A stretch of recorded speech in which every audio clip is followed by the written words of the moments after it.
Thank you for choosing Wisdom of the Dharma. If you found this video insightful, hit the like button, subscribe, and turn on notifications so you never miss a new update.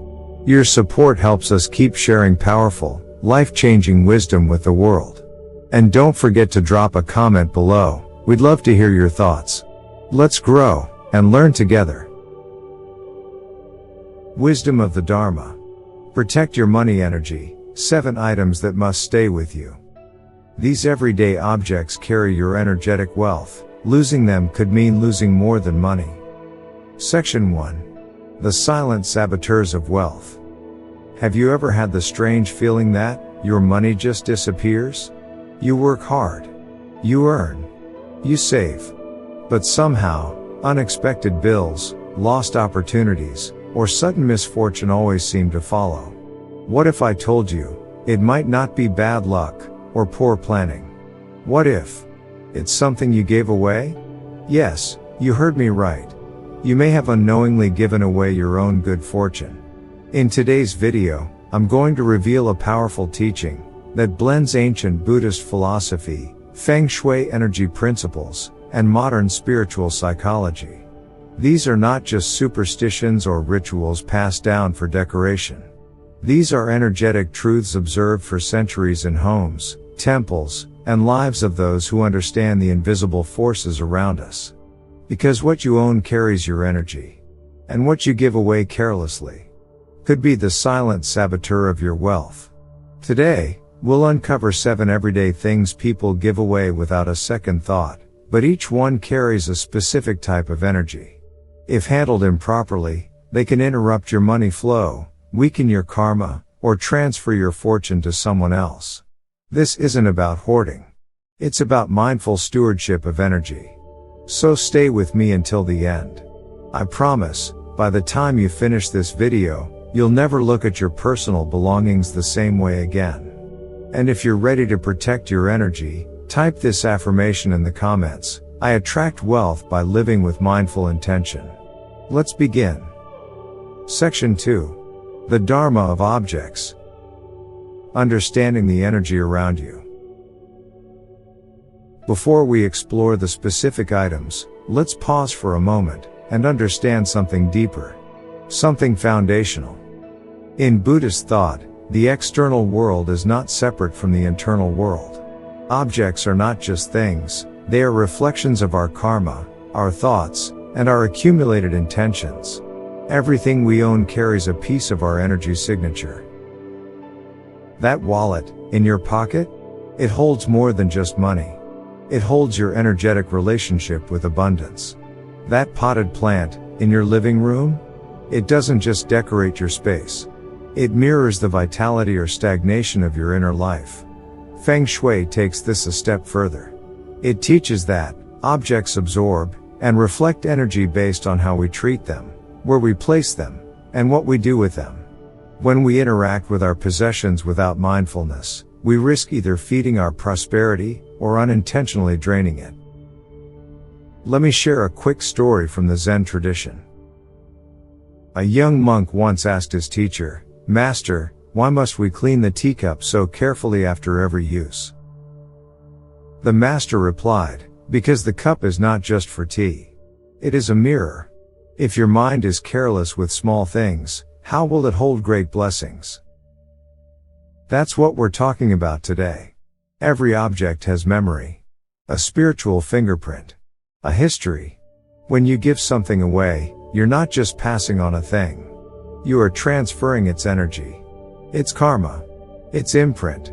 And some objects carry more than others. So now, let's dive into the heart of today's lesson. The 7 subtle mistakes that could be silently draining your wealth, all because of the energy you allowed to slip away. Section 3. The 7 energetic mistakes that drain your wealth. Let's begin with something almost everyone has in their home. Plants. Not the green, vibrant, life-filled ones. I'm talking about withered, wilted, forgotten plants in the corner of the room. Or the dried bouquet you meant to throw away 3 weeks ago, but left sitting by the window. In Feng Shui, Plants are considered living extensions of the energy field within a space. A thriving plant channels vitality, prosperity, and growth.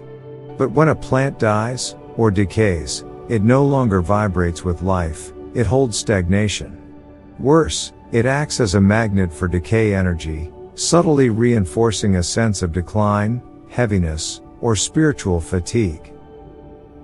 Now, imagine giving that withered plant away, perhaps, as a symbolic gesture, or simply out of convenience. Without realizing it, you're transferring not just a plant, but an imprint of energetic decay. You're saying, "Here, take some of my blocked flow."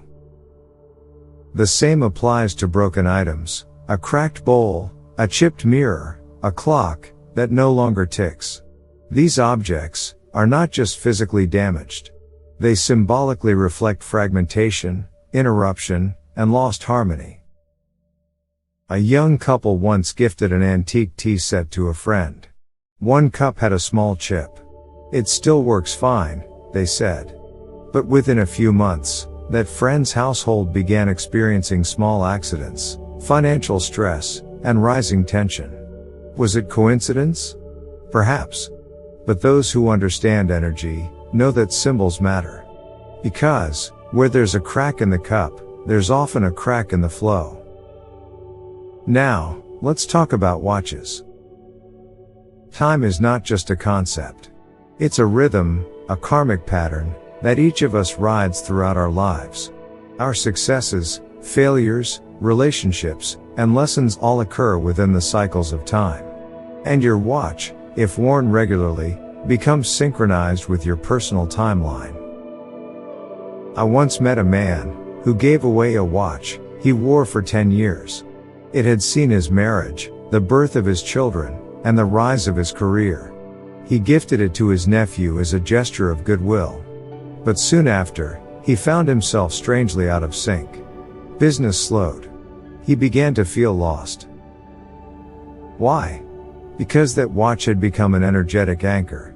It wasn't just telling time. It was holding time. And when he gave it away, part of his alignment went with it. Objects connected to continuity, like watches, or heirloom clocks, are deeply tied to the karma of momentum. They deserve reverence. Now, picture a knife. A shiny, sharp kitchen blade. In some cultures, gifting a knife is considered a curse. And for good reason. Knives cut. They separate. They slice through energy. When you give a knife to someone, you might be, unintentionally, cutting the connection between you. It could lead to arguments, misunderstandings, or even emotional distance. And this isn't limited to knives. Scissors, razors, or even a broken plate can carry this same symbolism of separation.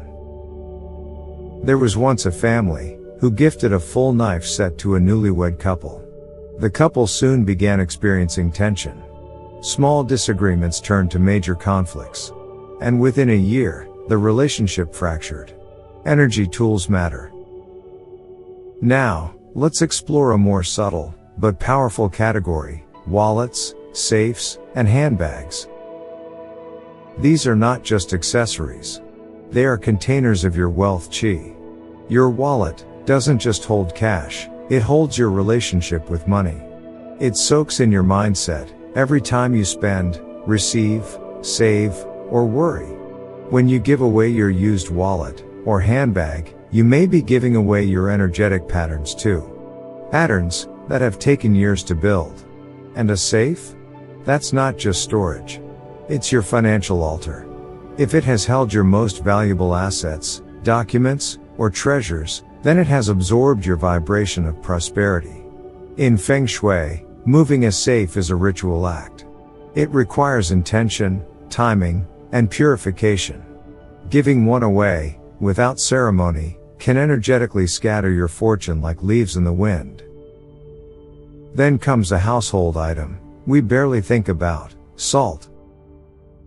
Salt has been used in rituals, blessings, and protections for thousands of years.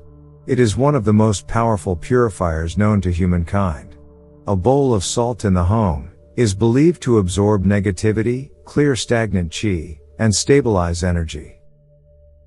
In Buddhism, monks often use salt to cleanse spiritual tools or sanctify new spaces. But if you give away salt, especially used salt or your main salt jar, you may be symbolically giving away your ability to cleanse and protect. You may be opening your energetic door to external influences without realizing it. Now, let's talk about something deeply personal: underwear. It may sound strange, but from an energetic standpoint, underwear is one of the most intimate containers of your personal frequency. It touches your skin. It rests near the root chakra. It absorbs more than sweat. It absorbs your state of being.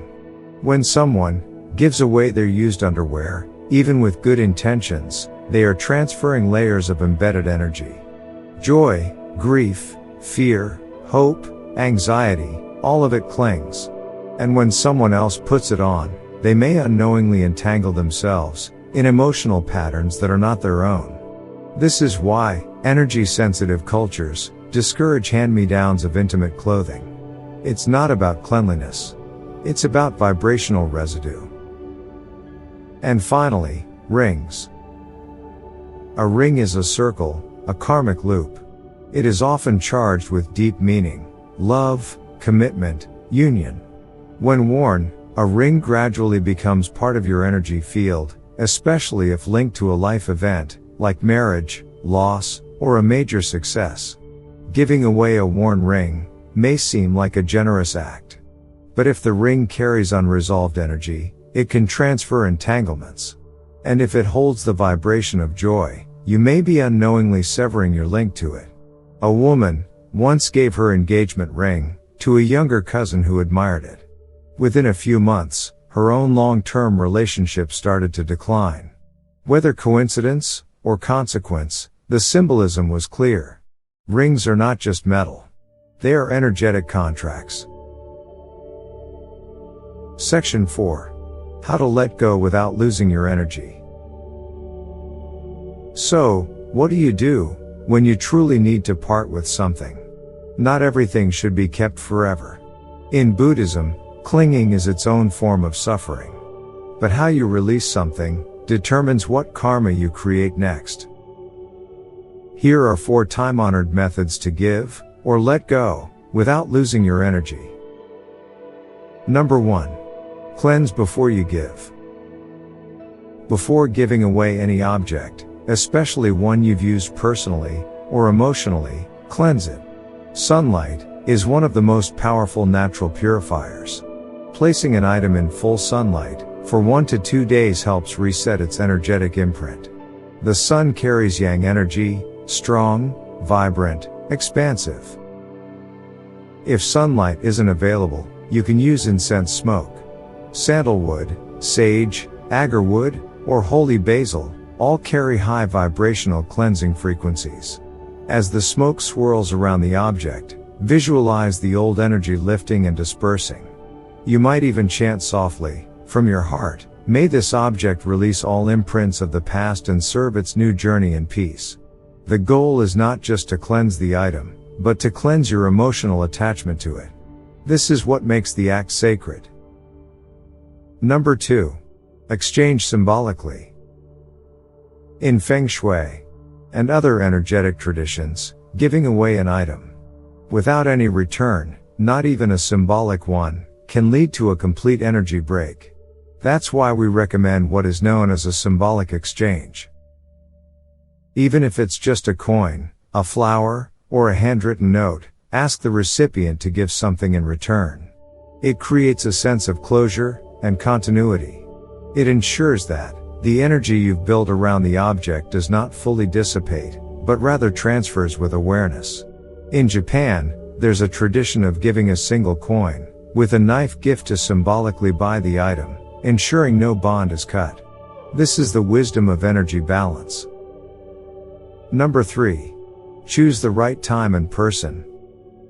Timing matters. Energy flows differently at different moments in the lunar and solar cycles, and so does human fortune. Avoid giving away personal or powerful objects. At the start of a lunar month. During the first week of the new year. After major personal losses, to avoid energy leakage. Instead, choose neutral days, days when your own energy feels balanced. You can use the Buddhist Uposatha calendar, or simply tune into your inner clarity.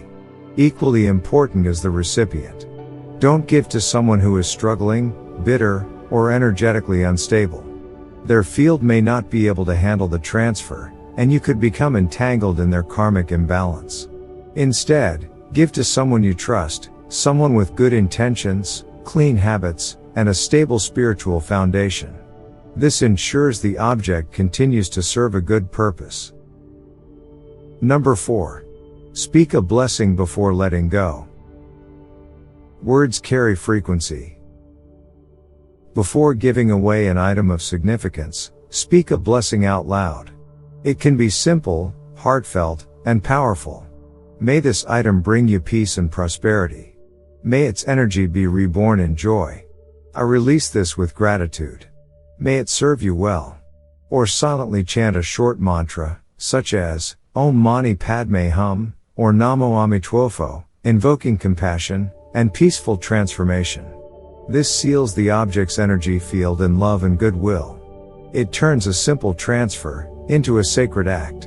And that, in turn, reinforces your own spiritual prosperity. Section 5. Dharma Reflection. Mindless giving is not meritorious.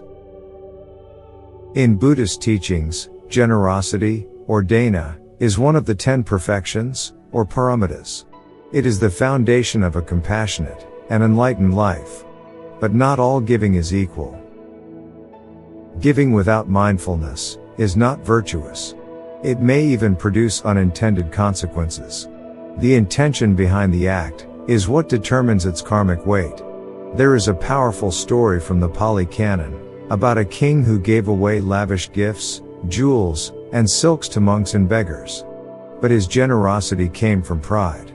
He wanted praise, recognition, merit. And so his gifts, while impressive, bore fruit that was hollow.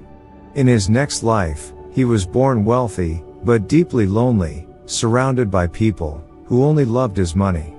Contrast that with a poor farmer who gave a bowl of rice to a traveling monk. It was all he had, but he gave it with a joyful heart and without fear. In his next life, he was reborn with a peaceful home, abundant land, and the love of a community. Why the difference? Because conscious generosity creates expanding karma, while unconscious giving can drain you. When we give without care, passing along items charged with decay, confusion, or personal baggage, we are not truly being generous. We are offloading karma, not transforming it. This is why the act of giving should be treated with reverence, just like a sacred ritual. It's not about clinging to things, or being fearful of letting go. It's about being awake to what energy you are transferring. Buddhist practice invites us to examine our motivations deeply. Am I giving from love, or from guilt? Am I releasing with gratitude, or with resentment? Am I offering something that uplifts, or something that burdens? The Buddha taught that one should give at the right time, to a worthy recipient, with a pure heart. When these three conditions align, even the smallest offering becomes a source of immeasurable merit. So when you clean your home, and choose what to release, pause. Breathe.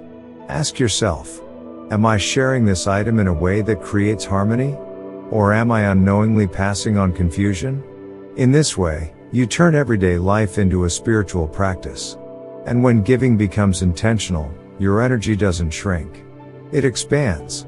True prosperity is not found in how much you keep, but in how wisely you flow. Section 6. Protecting prosperity with mindfulness. Now you know, wealth isn't just a matter of numbers in a bank account. It's a living energy, shaped by how you treat what you own, what you release, and what you invite into your life. In both Buddhist and Feng Shui teachings, Prosperity is not a prize to chase, it's a natural result of energetic harmony. When your environment reflects intention, when your actions reflect compassion, when your giving reflects awareness, wealth becomes a byproduct of your inner clarity. Many people think luck is random. But from the spiritual perspective, luck is a ripple effect, created by tiny, invisible choices we make every day. When you hold on to broken, stagnant items, you send a signal to the universe, I accept limitation. When you give away items charged with your energy, without care, you say, I release my blessings without honoring them. But when you act with mindful reverence, cleansing, blessing, and choosing with heart, you say, I am a conscious steward of abundance. I am aligned with the flow of prosperity. The Buddha never said that wealth was evil. He said attachment to wealth causes suffering. But mindful relationship with wealth? That creates peace. So, take this wisdom into your daily life. Walk around your home today, and look at your space not just with your eyes, but with your energy. Ask yourself, does this object nourish me, or drain me? Am I holding on to what no longer serves me? What can I release with grace, and how can I do it in a sacred way? Because, the most prosperous people aren't the ones who keep the most. They are the ones who flow the most, with presence, with purpose, and with peace. Wealth, after all, is just another form of chi. And chi follows clarity. May your life be filled with both.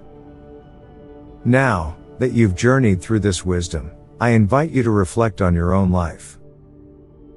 Have you ever given something away, and later felt like your luck changed? Or maybe you've noticed a shift in energy, after receiving an item from someone else. Share your story in the comments. Let this be a space where we learn from each other's experiences. And before you leave, affirm your intention out loud, or in writing. I honor the energy of what I own. I protect my wealth, by giving mindfully and receiving with gratitude. If this teaching has helped bring clarity to your spiritual path, help spread the light. Tap the like button to support the Dharma. Subscribe to Wisdom of the Dharma, for weekly insights on Buddhism, energy, Feng Shui, and mindful living. Turn on the notification bell, so you never miss a teaching that could uplift your life. May your home be filled with clarity. May your heart be filled with peace. And may your life overflow with blessings you can both hold and give away with grace. Until next time, keep walking the path with wisdom.